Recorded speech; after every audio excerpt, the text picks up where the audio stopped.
ሁሉም ሰው የየራሱ የሆነ የህይወት ልምድ አለው። ዛሬም እኔ የራሴን የስደት ህይወት ነው ላካፍላችሁ የመጣሁት። ሰላም ለእናንተ ይሁን። እንዴት ናችሁ? እንኳን ወደ እሸት ኢንተርቴንመንት በሰላም መጣችሁ። ይህ ቻናል አዲስ ስለሆነ ሰብስክራይብ፣ ሼር፣ ላይክ እና ኮሜንት በማድረግ እንድታበረታቱኝ ከወዲሁ ጠይቃለሁ።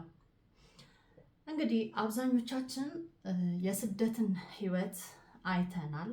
በተለይ ሴት እህቶቼ እንግዲህ ስደት ምንድን ነው የሚለውን ታውቁታላችሁ። እኔም ለመጀመሪያ ጊዜ ስደትን የተቀላቀልኩት ከኢትዮጵያ ወደ ቤይሩት በ2002 ነበረ። በ2002 ወደ ቤይሩት ሄጄ 5 ዓመት ከቆየሁኝ በኋላ ወደ ኢትዮጵያ ተመለስኩኝ። ድጋሜ ወደ ዱባይ ሄድኩኝ። ዱባይ 1-2 ዓመት ቆይቼ ደግሞ ኢትዮጵያ ገባሁኝ። ከዛ በ2010 እንደገና ወደ ሳዑዲ አረቢያ ሄድኩኝ ማለት ነው። እና የዱባይና የቤይሩት ቆይታዬን ሌላ ጊዜ አካፍላችኋለሁ። ዛሬ ላካፍላችሁ የወደድኩት የሳዑዲ አረቢያ ቆይታዬን ነው። ሳዑዲ አረቢያ የሄድኩት ኢትዮጵያ ውስጥ አንድ የሳዑዲ አረቢያ ዜጋ አግኝቼ እሱን በማናገር እሱም ጓደኛውን ሳዑዲ ላይ አነጋግሮ ጓደኛው ሰራተኛ ይፈልግ ስለነበር ለእናቱ እሱን አናግሮት ከኔ ጋር አገናኝቶኝ እኔና እንድንከባከባት የሚፈልገውን እናቱን አውርተን ተገናኝተን ሁሉን ነገር ከጨረስን በኋላ ነበረ ወደ ሳዑዲ ሄድኩት ማለት ነው። ሳዑዲ እንደገባኝ የተቀበለኝ ያ ያወራሁት ልጅ ነው። ተቀብሎ ቀጥታ ወደ እናቱ ቤት ነው የወሰደኝ። እናቱ ራሷን ችላ የምትንቀሳቀስ አይደለችም። አጋዥ ያስፈልጋታል። ብዙ መድኃኒቶችን ትወስዳለች። በጣም ትልቅ ሰው ናት። ራሷን ችላ ሽንት ቤት አትሄድም። እኔ ነኝ የማግዛት። ከሆነ ቦታ ወደሆነ ቦታ የምንሄድ ከሆነም ያው በዊልቸር ነው። ታውቁታላችሁ ስደት ላይ ያላችሁ እህቶቼ። እና ምንም የከፋኝ ነገር የለም፣ እግዚአብሔር ይመስገን። ቤቱም ሽጋ ነበረ፣ ትንሽ ቤት ነው። ደስ ብሎኝ ስራዬን መስራት ጀመርኩኝ። አንደኛ አዲስ አይደለሁም። ቤይሩት 5 ዓመት ቆይቻለሁ።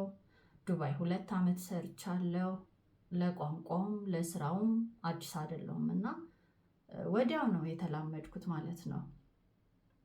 ነገር ግን ሴትዮዋ በጣም ብዙ ልጆች አሏት። በጣም ብዙ ቤተሰቦች ናቸው። አርብ ታውቁታላችሁ። በተለይ እናት ቤት የምትሰሩ ልጆች እንግዲህ አርብ የምናሳልፈውን ያው ለሁላችንም አዲስ ነገር አይደለም እና በጣም ስራ ይበዛል። ብዙ ሰው ይመጣል። ግን ከአርብ በኋላ ያሉት ጊዜያቶች ምንም ስራ ስለማይበዛብኝ እኔ እና እሷ ብቻ ስለሆንን ጥሩ ጊዜ ነበር ሳሳልፍ የነበረው። በእርግጥ ሌሊት አትተኛ፣ ኤኒታይም ትነሳለች። እሷ ስትነሳ እኔም እነቃለሁ። ግን እሷ በምትተኛ ሰዓት ስለምተኛ ምንም የፈጠረብኝ ችግር የለም። እንደዚህ እያልን ለ3 ወር ያህል ጊዜ ቆየን። ከ3 ወር በኋላ ግን ያው ነገሮች ተቀያየሩ።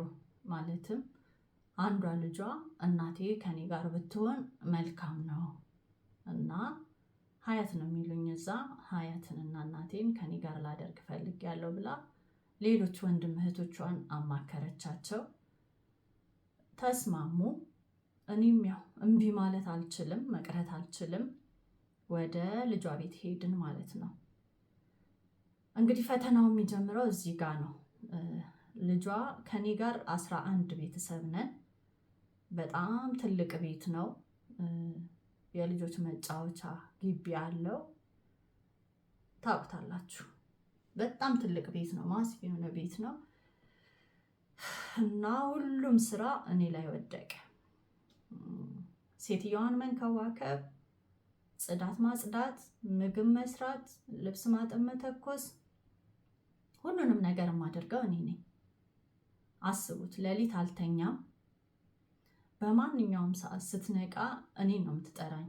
ሴትዮዋ ክፍላችን አንድ ነው፣ ከእሷ ጋር ነው የምተኛው። ምክንያቱም ከሀገሬም ስወጣ ለእሷ ብዬ ነው፣ እሷን ለመንከባከብ ከእሷ ጋር ለመሆን ነው ተነጋግሬ የወጣሁትኝና ስትነቃበት ብቻ በቃ አትተኛም። ልክ አይኗን ከፈት ስታደርግ የኔን ስም ነው የምትጠራው። ሀያት ትለኛለች። አቤት አለሽ? አዋለሁ። በቃ ተኝ።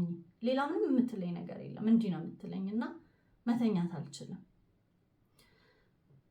ከዛ እንዲህ እያለን ለተወሰነ ጊዜ ቆየን። ግን አልቻልኩም። በቃ ከበደኝ። አሮጊቷን መንከባከብ፣ ጽዳት ማጽዳት፣ ምግብ መስራት፣ ልብስ ማጠብ፣ መተኮስ፣ የ11 ሰው ልብስ ማለት ነው እና ምግባቸው፣ ክፍላቸው አስቡት። ምንም አልቻልኩኝም። ከዛ ላመጣኝ ከኢትዮጵያ አናግሬው ለወሰደኝ ልጅ ያለውን ነገር ምንም ሳልደብቅ ዘርዝሬ ነገርኩት እና 3 አማራጭ ሰጠትኝ። ምን አልኩትኝ? አንደኛ ሰራተኛ እንዲጨመርልኝ፣ ቢያንስ ምግብ የምትሰራ ጽዳት የምታጸዳ፣ እኔ አሮጊቷን እንከባከባለሁ፣ ልብስ አጥቤ እተኩሳለሁ፣ ግን ለጽዳትና ለምግብ ሌላ ሰው ይጨመርልኝ። አይ ሰራተኛ እንጨምርም የምትሉ ከሆነ ደሞዝ ጨምሩልኝ፣ አስተካክሉልኝ። በዛን ሰዓት በ900 ሪያል ነው የሄድኩት። ደሞዝ ጨምሩልኝ አልኳቸው። በሶስተኛ ደረጃ ወደ ሀገር ይሸኙኝ። ምክንያቱም እኔ በቃ እንደዚህ መቀጠል አልችልም፣ መስራት አልችልም፣ ራሴን እፈልገዋለሁ አልኩትኝ። ለጊዜው ስራውን እንዲያግዙሽ እንዲያስተካክሉልሽ እነግራታለሁ ለእህቴ አለኝ። እሺ አልኩትኝ። ለ1 ሳምንት ያህል ነገሮች መልካም ሆኑ። ማለትም ሴትዮዋ ምግብ መስራት ጀመረች፣ ልጆቹ ያጸዳሉ፣ እኔ ልብስ ማጠብ፣ መተኮስና አሮጊቷን መንከባከብ ማለት ነው። ግን ከ1 ሳምንት በላይ አልዘለቀም ይሄ ነገር። ለ1 ሳምንት ነው የቆየው። ከዛ እንደነበረ ሆነ። ከዛ ምን ሰማሁኝ? የሴትዮዋ የአሮጊቴ ሳትሆን የአሮጊቷ የልጅ ልጅ የመጀመሪያ ልጅ አለች ቤት ውስጥ። እሷ ምን ስትል ሰማሁኝ? ደሞዝ ይከፈላታል፣ ልትሰራ ነው የመጣችው፣ ሁሉንም ስራ አጠቃላ መስራት አለባት ስትል ሰማሁኝ። አሃ እንደዚህ ነው እንዲያልኩኝ። በቃ አልሰራም፣ እኔ ተነጋግሬ የመጣሁት እናታችሁን ለመንከባከብ ከእሷ ጋር ለመሆን ነው እንጂ እንደዚህ አይነት ስራ ውስጥ ለመግባት አይደለም። ስሪ የምትሉኝ ከሆነ ደሞዜን አስተካክሉ ወይ ሰራተኛ ጨምሩ፣ አሊያም ወደ ሀገሬ መላክ ትችላላችሁ። አልሰራም ብዬ ስራዬን አቆምኩኝ። አሮጊቷን መንከባከብ ብቻ ጀመርኩኝ። ከዛ ልጁ ተጠራ፣ መጣ። አልሰራም ብላ ስራ አቁማለች ተባለ። ቤቱ የእንግዳ ቤት ነው፣ የልጅ ቤት ነው። ከዛ እናንተ ስለምን አታግዟትም አለ እሱም። ወይ ደሞዝ ጨምሩላት አለ። ደሞዝ የሚከፍለኝ እሱ ነው። በነገራችን ላይ እነሱ በነፃ ነው የሚያሰሩኝ፣ አስቡት። ከዛ ምን አደረጉ? 200 ብር ጨመሩልኝ። እኔ እንዲጨምሩ ደሞዜ እንዲገባ የጠየቅኩት 1500 ብር ነው። እነሱ ግን 1100 ብር አደረጉልኝ። በፍጹም አልሰራም አልኳቸው። ከዛ በቃ ሌላ አማራጭ መፈለግ ጀመርኩኝ። ምን አሰብኩኝ? ወይ እጠፋለሁ ወይ ደግሞ እሞታለሁ በቃ። ምክንያቱም ቀን እረፍት የለኝም፣ ሌሊት እንቅልፍ የለኝም፣ ጭንቀት ያዘኝና እንደውም ሐኪም ቤት ሄጄ ይሄ ያረጋጋታል ተብዬ ማግኒዚየም የሚባል መድኃኒቱን መዋጥ ጀምሬ ነበረ። እና እንደዚህ ሆኜ አብጄ ራሴን አጥቼ ወደ ሀገሬ ከሚሄድ ወይ ጠፍቼ እሰራለሁ፣ ከተሳካልኝ፣ ካልሆነ ደግሞ ተይዤ ወደ ሀገሬ እገባለሁ፣ ከመሞት መሰንበት ይሻላል የሚለውን አሰብኩኝ። መጥፋት የሚለውን ነገር በጣም ነበረ የምፈራው። ግን አንዳንዴ ጠፍተው የሚሰሩ ልጆች ደልቷቸው ተመችቷቸው እየኖሩ ከተመቻቸው ቤት አይደለም ጠፍተው የሚሰሩት ወይም ጠፍተው የሚሄዱት፣ አማራጭ ሲያጡ ነው። የእውነት ነው የምነግራችሁ። ታውቁታላችሁ፣ አረብ አገር ላይ ያላችሁ ልጆች ምን አይነት ስቃይ እንደሚደርስብን፣ ምን አይነት ህይወት እንደምናሳልፍ ታውቁታላችሁ። አዲስ አይደለንም እኛ። ግን አገር ላይ ያለ ሰው ምንድን ነው የሚያስበው? የሚላከውን ብር ያያል። ምናልባትም እንደዚህ ሚዲያ ላይ ወተን ስናወራ ወይ ቲክቶክ ላይ ወይ የሆነ ነገር ላይ ያዩናል። የተመቸን የደላን ነው የሚመስላቸው። ምን አይነት ህይወት እንደምናሳልፍ ግን እኛና ፈጣሪ ብቻ ነን የምናውቀው። አሁን እንዲሳወራው ቀላል ነው፣ ምክንያቱም ያንን እዛ ቦታ ላይ ሆኜ አይደለም እያወራሁት ያለሁት። አሁን ከዛ ነገር ውስጥ ወጥቼ የራሴን ህይወት ጀምሬ የራሴን ኑሮ እየኖርኩ ነው እማወራው። እዛ ቦታ ላይ ሆኜ ግን ሌላ ነው የነበረው። ጭንቀት ነው፣ ለቅሶ ነው፣ ዋይታ ነው። የሚሰማን የለም፣ የሚያዳምጠን የለም፣ ሚራራልን የለም። እነሱ ስራቸው ብቻ እንዳይጓደል ነው። በነገራችን ላይ ሁሉንም ማለት አይደለም። የተባረኩ የአረብ ሀገር ሰዎች አሉ፣ እጅግ በጣም የሚራሩ የሚያዝኑ፣ እንደ ልጆቻቸው የሚያዩ አሉ። እነሱን እያልኩ አይደለም።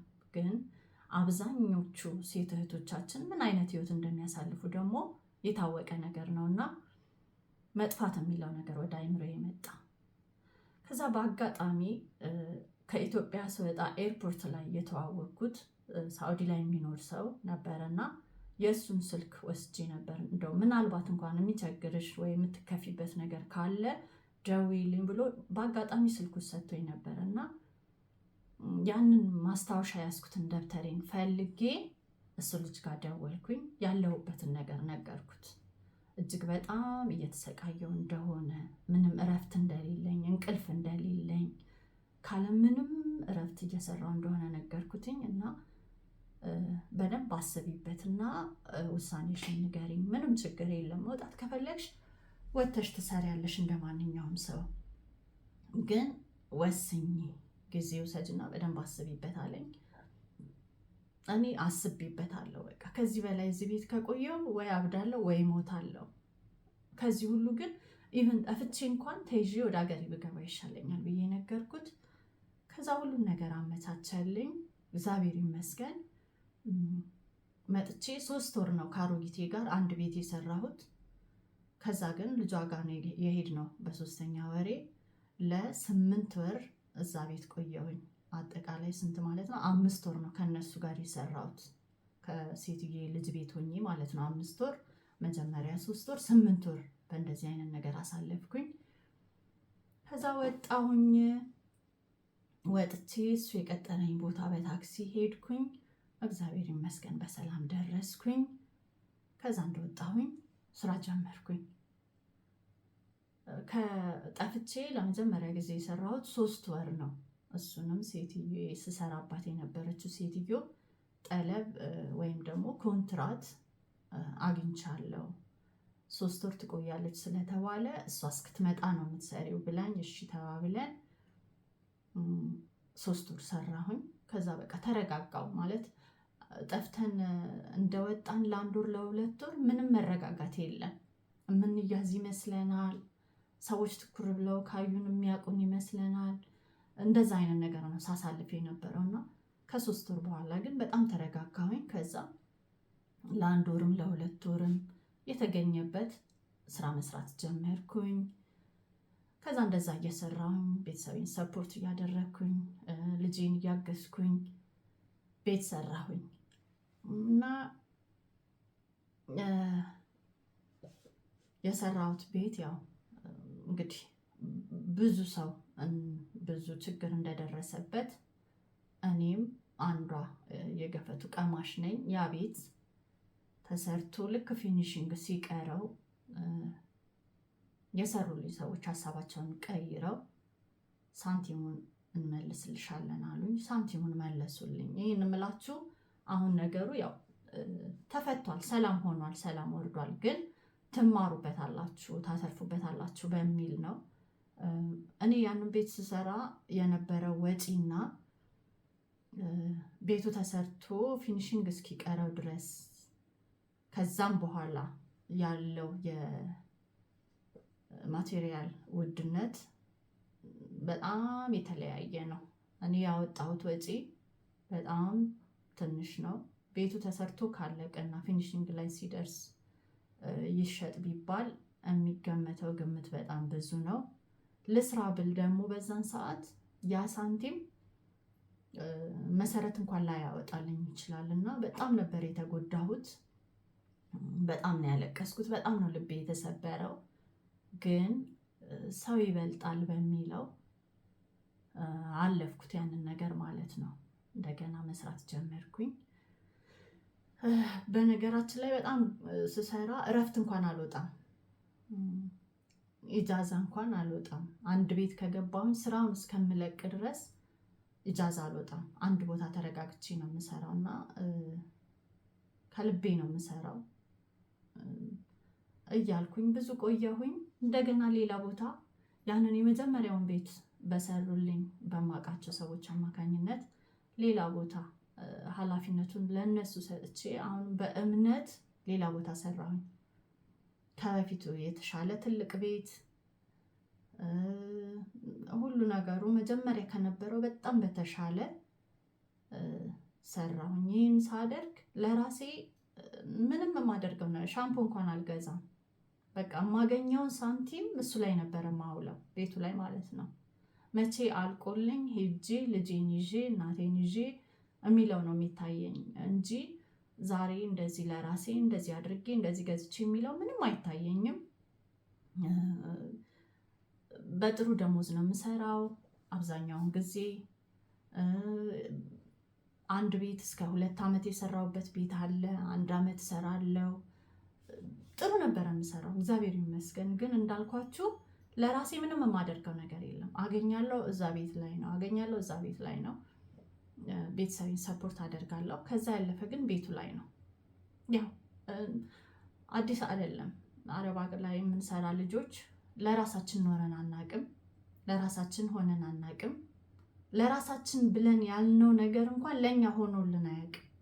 ይሄ የሁላችንም የልብ ስብራት ነው እና ስሜቴ ማለት አሁን ስናገረው ቀላል ነው፣ ግን ምን ያህል ከባድ እንደሆነ ታውቁታላችሁ።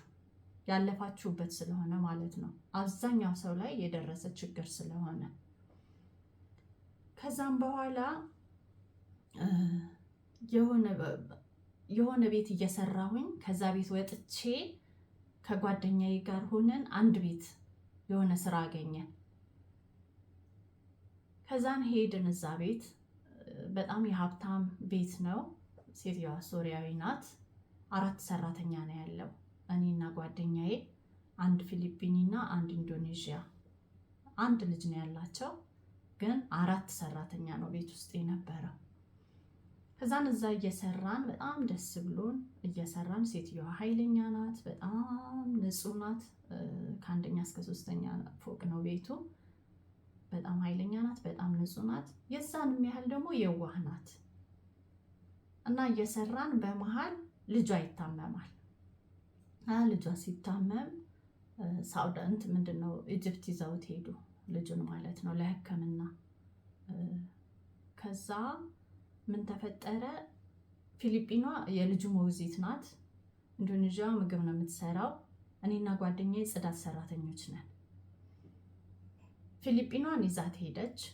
ኢንዶኔዥያዋን ሰራተኛ ደግሞ እናቷ ቤት አደረገቻት እና እኔንና ጓደኛዬ እናንተ ቤቱን ግን ቤቱን በደንብ አጽድታችሁ ጠብቁኝ ብላ አዛን ሁሉን ነገር አስተካክላለን ሄደች። ከዛ ልትመጣ 1 ቀን ሲቀራት እናቷና እህቷ መጡ ቤቱን ቼክ ሊያደርጉ ማለት ነው። እኔና ጓደኛዬ ደግሞ ያው እኛ በተለይ ሀበሾች በጣም በታማኝነት ነው የምንሰራው። የእውነት ለራሴ ወይም ለእኛ እያዳላውኝ ሳይሆን ሀበሾች ሲባሉ ኃይለኞች ናቸው። ስራቸውን ያከብራሉ። እንዲነኳቸው አይፈልጉም። ከነኳቸው ደግሞ ዝም አይሉም። ይሄ የኛ መገለጫ ነው። ያውቁታል አረቦችም። በጣም በታማኝነት ከልባችን ነው የምንሰራው፣ ስራ ስንሰራ ማለት ነው። ሲነኩን ግን አንወድም። እና መጡ፣ ቤቱን ቼክ አደረጉ፣ አዩ። እህትየው ስታየን እኛ ክፍላችን ነን፣ ምክንያቱም ስራ የለንም፣ ስራችንን ጨርሰናል። ባዶ ቤት ነው የነበረው። ከላይ እስከታች አጽድተናል። ቀረ የሚባል ምንም ነገር የለም። የእውነት በደንብ ነው የሰራ ነው። ከዛም ትጮኻለች። ልትቀመጡ አይደለም የመጣችሁት፣ ልትሰሩ ነው። ምንድን ነው እዛ የሚያስቀምጣችሁ? በነፃ ነው ወይ ደሞዝ የሚከፈላችሁ? ብትማትለው ነገር የለም። ከዛ ወጣሁኝና ምንድን ነው የምትዩ አልኳት። ልትቀመጡ ነው ልትሰሩ ነው የመጣችሁት? ቤቱ እንደዚህ ቆሽሾ እንደዚህ ሆኖ እያያችሁት እንዴት ትቀመጣላችሁ አለች። ከዛን ኦኬ የቆሸሻ ለእኛ ያልታየ ለአንቺ የታየ ነገር ካለ አሳይንና አሁን እናጸደዋለን፣ ምንም ችግር የለም። የቱ ጋር ነው የቆሸሸው ብዬ ረጋ ብዬ አናገርኳት፣ በጸባይ ማለት ነው። እንዴት መልስ ትመልሽልኛለሽ እያየሽ ብላ በጣም ተቆጣች። እኔም ተቆጣሁኝ።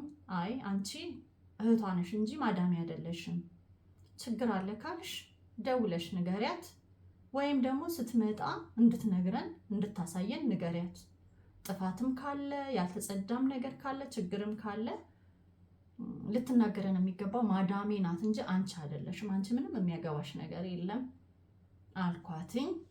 በዚህ የተነሳ ተጣላን፣ ትሳደባለች፣ እኔም እመልስላታለሁ።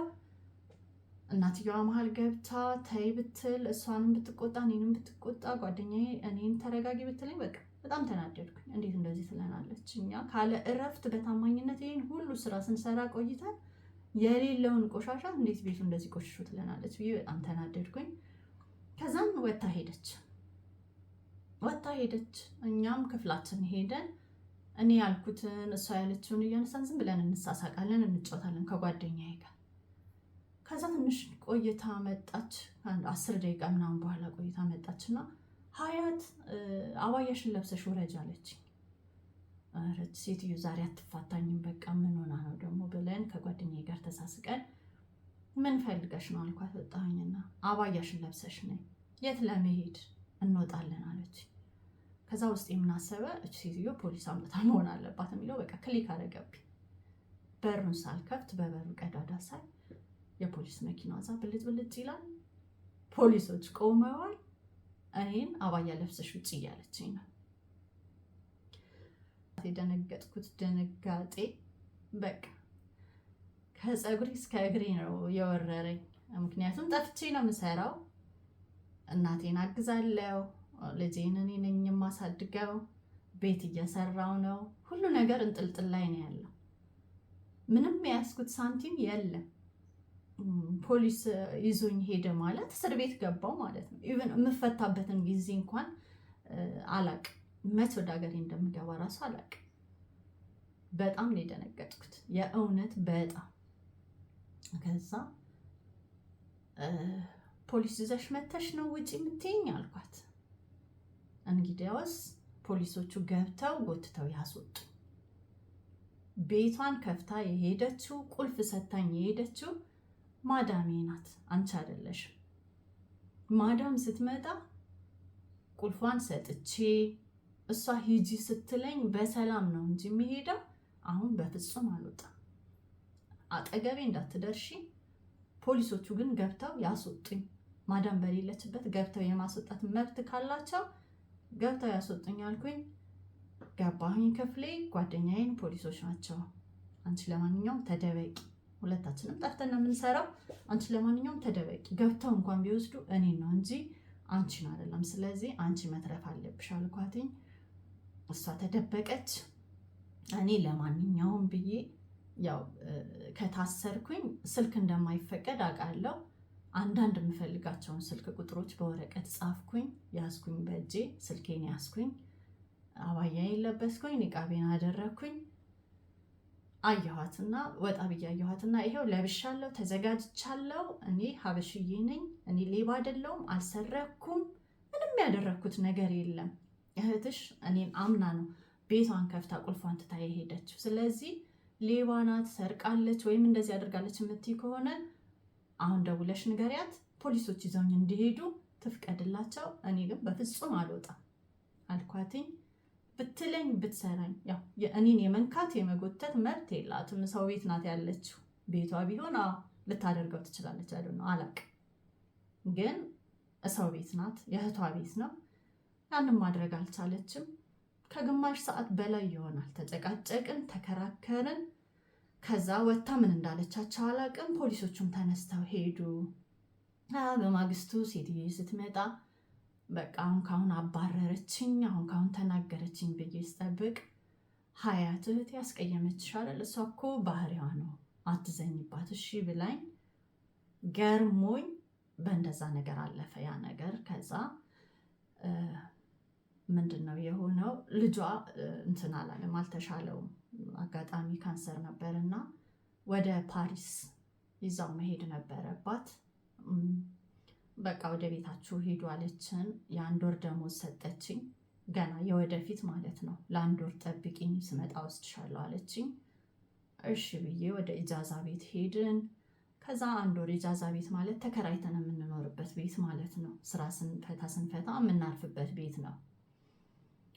ከዛ ለ1 ወር ጠበቅኳት፣ አልመጣችም። 2ኛ ወር ላይ እኔ ከሪያድ ለቅቄ ወደ ሀይል ሄድኩኝ። ከዛ ሀይል እየሰራሁኝ ደወለችልኝ። አይ ስራ ጀምሬያለሁ ሶሪ አልኳትኝ። በጣም እንትን አለችኝ። እንድመለስላት ደሞዝ ከፈለግሽ አስተካክልልሻለሁ ምናምን አለችኝ። ነው እኔ አሁን ጥሩ ስራ አግኝቻለሁ ጀምሬያለሁ፣ በጣም ይቅርታ፣ ከፈለግሽ ሰራተኛ ሌላ ልፈልግልሽ አልኳት። እማቃትን ሌላ ልጅ እንድትወስድ አደረግኩኝና እኔ እዛው ስራዬን መስራት ጀመርኩኝ። ከዛ እዛ ቤት ለ2 ዓመት ቆየሁኝ። መጨረሻ ላይ የሰራሁበት ቤት ማለት ነው። እዛ እየሰራሁኝ ከባለቤቴ ጋር አሁን አብሬው ካለሁት ባለቤቴ ጋር ተዋወቅን። ከዛ እሱ ኢትዮጵያ እንድገባ በጣም ፑሽ ያደርገኝ ነበር። እኔ ደግሞ ቤት እየሰራሁ ነው፣ ቤተሰብ አለኝ የማግዘው በእኔ ስር ያሉ፣ እንዴት በዚህ ሰዓት እገባለሁ ብዬ በጣም ተከራከርን። ግን እሱ አሸነፈና ያው ህይወት ሁሌም እንደማይሞላ አስረድቶኝ የራሴንም ህይወት መጀመር እንዳለብኝ ለራሴ መኖር እንዳለብኝ ነግሮኝ ወደ ሀገር ገባሁኝ። ሀገር ከገባሁ በኋላ ለ2ኛ ጊዜ የሰራሁትን ቤት በጣም ትልቅ ቤት ነው። በጣም ብዙ ብር ወጥቶበታል። አስቡት፣ ውጭ ላይ ሆነን ስንሰራ ከ2000 ብር በላይ ነው ደሞዛችን። አጋጣሚ ሆኖ እኔ እስከ 3000 ብር ነበር የምሰራው። ያ ሁሉ ሳንቲም እሱ ላይ ነው ያለው ለረጅም ዓመት የሰራሁበት ማለት ነው። የመጀመሪያው ቤት ከፈረሰ በኋላ የእሱንም ሳንቲም ጨምሮ እንደገና ወደ ሀገር እስክገባ ድረስ የነበረው ሳንቲሜ እዛ ቤት ላይ ነው ያለው።